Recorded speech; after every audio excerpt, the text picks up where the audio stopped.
વડોદરાનો અવાજ ન્યૂઝમાં આપનું સ્વાગત છે। સમાચારમાં વાત કરીએ તો 6 વર્ષ પહેલા બ્રાઇટ સ્કૂલની વિદ્યાર્થીની એસટી બસની અડફેટે આવી જતા તેનું મોત થયું હતું, જેથી ઊહાપોહ થતા તંત્રએ અમિતનગરનું બસ સ્ટેન્ડ બંધ કરાવી દીધું હતું।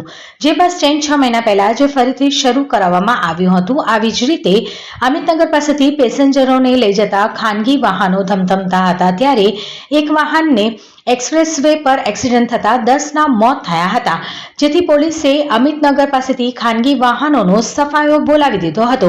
गईकाले 8 वर्षनो मासूम रोड क्रॉस करी रह्यो हतो, त्यारे तेनी माता आगळ निकળી जता अटवायेलो बाळक राज अंसारी बसनी अडफेटे आवी जता तेनुं मौत थयुं हतुं। उपरोक्त बनाव बाद आज फरी एकवार पोलीस एक्शनमां आवी हती अने कोर्पोरेशननी मदद लई अमितनगर सर्कल पासेथी 20 ट्रक भराय तेटला दबाणोनो सफायो कर्यो हतो। आ उपरांत पोलीसे नो पार्किंग झोनना 11 वाहनोने ई चलन आपी एक पेसेंजर वाहन पण डिटेन कर्युं हतुं।